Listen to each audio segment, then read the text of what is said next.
Welcome to AI Marketing, a podcast for sales and marketing professionals that want to increase their sales, leads, and conversions through the use of artificial intelligence solutions. And now, here's your host, Mark Friedman. Hello, everyone. Welcome to AI Marketing. Joining me today is Carl Holden. We're going to talk about SEO in the AI era. I know a lot of you are wondering, do I need to do SEO? Because how many searches are being done with ChatGPT and Claude and whatever else they're using, and how many are going to Google? Great question. We're going to talk about this and much more. But first, Carl, can you introduce yourself? Sure. Thanks, Mark, for having me here today. My name's Carl Holden. I am the CMO of Zellus Marketing and the CEO of RankBot. A lot of my day-to-day is these exact questions about what is SEO and how do businesses and other entities change their rank and visibility on the internet. And a lot of things are changing. There's a lot of opportunities. There's a lot of things disappearing. And I've spent the last 13 years working in an agency, and then the last year with my AI startup, and have put a lot of time and effort in learning how AI works and how businesses can use it to their advantage. Okay, wonderful. And so let's talk about SEO in the AI era, as I call it, as we're moving more and more towards AI results. What can you tell us is happening today, and then what do you see happening in the next couple of years? Well, what you asked is what a lot of the internet is talking about. Will search and search algorithms still matter in a world where people use ChatGPT to answer their questions? And I can tell you with a resounding yes, that is still the case. ChatGPT does not look at every single website on the internet and then generate you a response. It is using APIs of Bing and Google, scraping the first page or two, and then pretty much giving you a response based on a couple of sites that it found within a search. Therefore, ironically, ChatGPT is a wrapper on top of search when it comes to its search queries. It is not searching the internet entirety of itself. ChatGPT and other companies like Perplexity are starting to index the internet, but I think many of the larger companies are so cash strapped, they do not have the storage to store the internet like Bing or Google does. So there will always be this symbiotic relationship between search engines and AI, but I do believe we are looking at a world in which your search results may become more of a text or audio format. Well, couldn't ChatGPT, it could be any of them, just use Google to make their search, or Microsoft Bing? Yeah, that's what they're doing currently. They're just pulling the search result and giving you basically a summarization of what it found in what is dictated by SEO. Yeah, I mean, it seems to me that I do this all the time, and then I ask it to rank the results yourself. Don't listen to Google or Bing or whoever, and just say, based on reviews, based on all these things, which doctor should I go with? I'm just using an example. And 9 times out of 10, it's got a very similar or the same answer that I would have done had I spent an hour with my own research. As long as you give the prompt enough, detail as to what you're looking for. I think right now that's a smart use case for it. The thing where it starts to get muddy is when ChatGPT pulls a Google and just starts letting people pay for what is recommended. And then that very use case that you're saying becomes muddy in that, well, is it giving me the best, most intelligent answer or what it's being paid to say? Because ChatGPT at this point, OpenAI does not have a clear path to becoming a profitable company. And what all online companies eventually do is try to figure out how do we do some kind of paid advertising platform. So we're in a honeymoon stage that I think Google has prepped itself and gotten ready for this in a lot more ways than people are giving it credit. So you think there'll be a sponsored answer and then ChatGPT answer? I think ChatGPT is and other companies are going to try to figure out a way to bridge it where they're saying that it's sponsored versus not sponsored. But I think you're going to see the same backlash to them as Google did when Google stopped making ads very noticeable. I mean, you could barely tell a Yeah. Google ad is paid or unpaid at this Right. point. There's tiny little sponsored Yeah. text and a lot of the people we see doing searches, especially an older generation, don't actually even know the difference. They're just clicking on the first result, which is an ad Yeah. oftentimes. More often than not. So, with this as the backdrop, how can marketers succeed in this environment? They keep doing, in many ways, a lot of the same things we have been doing until something drastically changes. Unfortunately, I think the marketing industry does like to chase buzzwords. It's kind of fun and trendy to chase the AEO or GEO or AEIOU and sometimes Y. It seems like they're giving all kinds of different acronyms to the fact that even before ChatGPT, creating search results and getting and ranking for those was a semantic language based process. How the search results might actually show up at somebody's computer or device might change, but the underlying principles, the data is there right now. Even Google itself said there is no such thing as GEO when it comes to search engines. If you have good content and search engines or AI finds it, they're going to rank it and to use it. But there are other signals like building links and directories and all of that other activity that is very important and still has to be done because the problem I think some people are falling on is, well, I just need to make the greatest content. Well, come on, dummies. Everybody can make great content. It's called Chat GPT and Claude and all the other AI systems. People have to look at search as an all-inclusive process as opposed to some magical 20 prompts that will change your life that are plastered all over LinkedIn. Okay. So, if I'm hearing you correctly, uh, doing SEO for Google is still important.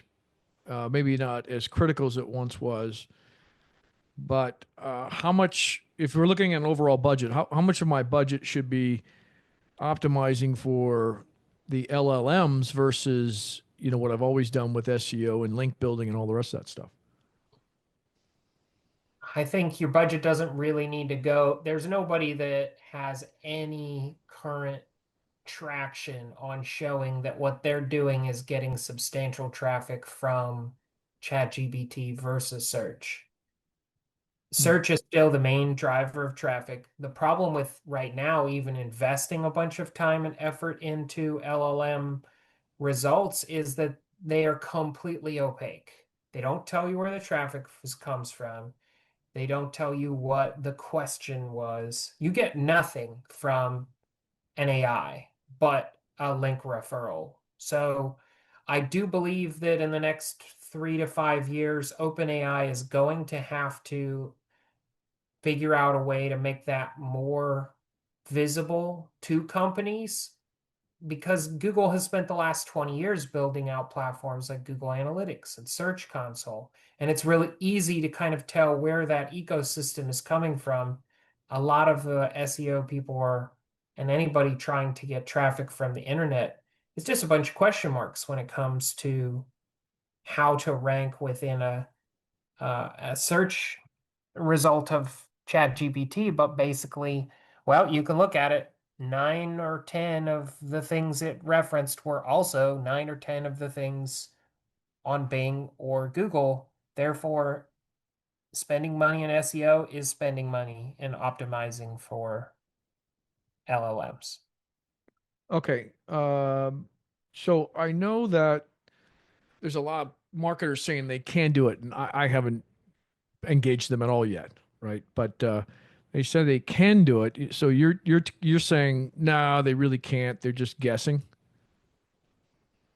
Yeah, well, there's a lot of people saying you should use an LLM.txt on your website or those kinds of things. No major AI company at this point claims that they use that as a major indexing platform. There is a lot of people saying you need to do this, you need to do that. I Yeah. have noticed that if you put certain language that might be more the kind of language that Chat GP people use with Chat GPT, those are ways you can optimize, but there just really isn't a clear-cut answer to a lot of these things. Again, I do believe a lot of marketers like to chase the I know the secret sauce. This has not been around long enough for you to even have enough data to know the secret sauce. Yeah. It's this is great information just on this alone. So you would kind of avoid those people and just keep doing what you're doing for now. Is that what I'm hearing? I as I still run an agency. I don't do a whole lot of the work anymore as I've Mm. pivoted to do this RankBot AI startup, but our agency is doing a lot of the same things it was doing beforehand, and honestly, getting better results than we did 3 or 4 years ago because AI and its advantages are really just helpful to turn inward towards SEO. Don't follow a lot of the trends and the other things. Follow what they're saying on search engine land and other major sites, and then your own experimentation. Because the problem with search is it tends to depend really on your subject. If you're trying to rank for question-based queries, you are losing a lot of traffic to LLMs, and you have to pay more attention to what you think people are asking in those. If you're in local search, lawyer near me, restaurants near me, a lot of the just traditional SEO, put the words in the right place, works better for that. So there is some cannibalism to what's currently happening too that people should be aware of and be paying attention to. And if you're losing out on searches you used to get of what is and insert confusing acronym, and you write a blog post, so what is DSEC or whatever, and you're not getting those anymore because somebody's just going to ask ChatGPT. Maybe you need to change your strategy. That's not so much GEO, that's just changing where your traffic is going to come from. Yeah. Okay. From my perspective, because ChatGPT does put a UTM in every one of their links, if you're getting a lot of traffic from ChatGPT, it'd be interesting to know how you're doing it. So please comment wherever you're listening to this, and I'll find it. Because the a lot of people are saying it's going to go this direction. Why would you have to use Google if we're just saying ChatGPT? It could be Claude, it could be any of them that Sure. eventually get to know you, and they're going to tailor the results after knowing you extremely well and saying, well, we know you like these types of restaurants, so you ask what the best restaurant for you is today in Newport Beach, where I live, and it'll just give it to you. It'll say the special. In fact, they have a special going on, and maybe you get into AI agents, and the agents are constantly doing these types of searches. Whatever it is. They think it's going to go more and more to this, and you could see that with Google anyway because they have their Gemini search results that show up. So they're playing both at the same time. And honestly, I use the Gemini search results a lot. When it's how to do something or something like you said, question based. So do you agree with that assessment, or do you think traditional search is here for another year or two or longer? I think we're really going to land in the middle somewhere. The problem with search going away is that it's not mathematically or financially possible for ChatGPT to give you an answer that is not indexed search results. The internet's large. The machine learning of the algorithms of pulling search results is going to stick around. It just Mhm. may be one day we never see it ranked anymore, and it simply just comes out as paragraphs. Ironically, in a world where nobody wants to read and everybody's watching TikTok. Yeah, yeah. It's funny. Some people have said that reading's going to go away. I'm like, that's literally impossible. But without getting into why. I mean, there's just some things that you need to have documentation for, even if it's digital, and it's got to be in Of written course. form. It can't all be audio Exactly. or video. But you got people that say anything they want on social media. So, what as we're wrapping up here, what advice do you have for marketers? Let's say, there's a company out there that wants to use your services, or maybe it's not your services, in terms of ranking higher Sure. on Google or ChatGPT. Just for example, we know there's others. What is your recommendation for them today? There's twofold to how you rank a website. You put the kinds of content that Google and the other systems want to see. So that's on-page SEO. Make a better website, be more specific, be more literal with what you're trying to get to people, and just get better at writing and get better at figuring out what people want. And that's all the stuff you control right on your website. The other side, which is what the RankBot startup is that we have built, is creating those external signals, contacting other sites, brokering deals or trades or whatever you can to get other websites to link to you. That's what RankBot does, is it contacts other sites and works out ways that you can get connected via links to other sites. So creating those external off-page signals. If you do both of those, both off-page and on-page SEO, you will rank higher. I know lots of my own clients and other companies who do really well at this. They have to do both of those signals in order to rank both on the short term and maintain their rank on the long term. Okay. And finally, tell us a little bit more about your companies and what they do, and then how to reach you. Sure. So again, I run a marketing agency that focuses on helping businesses rank higher. And I took all of that knowledge and I dumped it into the brain of an AI bot and sprinkled it with a little bit of my sarcasm and spunk. And its name is RankBot. And what it does is it looks at your website, it figures out what kind of keywords you would want to rank for. And then when you hire it, it goes and reaches out to tens of thousands of websites, uh, proposes an article, gives a link, and then brokers that relationship for you and does that every single month and helps you build those signals out on the internet. That's a lot of what we spend a lot of human hours on, back and forth, email. And that's where AI can really be helpful in systemizing those kinds of processes and getting you regularly linked out on the internet. And that's what we've built with RankBot. So it creates what you could term as AI backlinks. And you can find RankBot by searching terms like what are AI backlinks or RankBot or AI backlinks, because it's on the first page, because RankBot works and does rank itself. As far as finding me, and the website's rankbot.ai. Finding me, I'm also a very open book, as you can tell. So the easiest way to contact me is to connect via LinkedIn, Carl Holden, or go to either of those sites. They have emails in which you can reach me. Okay, and just back to RankBot real quickly. Can you filter by how popular the page is? So RankBot works with it.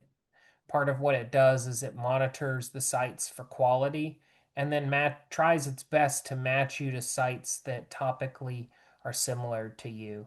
So Yeah. that if you're a lawyer site, it's trying to find sites that also talk about lawyer stuff and getting you a link there. Google's going to love that. And it has high domain authority, usually of about 30 to 60, which is often higher than most people's sites. Most people ran, in the 20s to 40 domain authority. And so we built out this whole system that finds those sites that would be advantageous for you to get a link on. Yeah. Okay. Awesome. Good. All right. We'll check out rankbot.ai. And if you need to reach out to Carl for any reason, you've got his contact information. All this will be repeated in the show notes. So please take a look at the show notes. As a reminder, Jazz Dillon and I, my co-author, are writing a book called Agentized. And we'll talk about SEO. And maybe, Carl, some of this will get in there.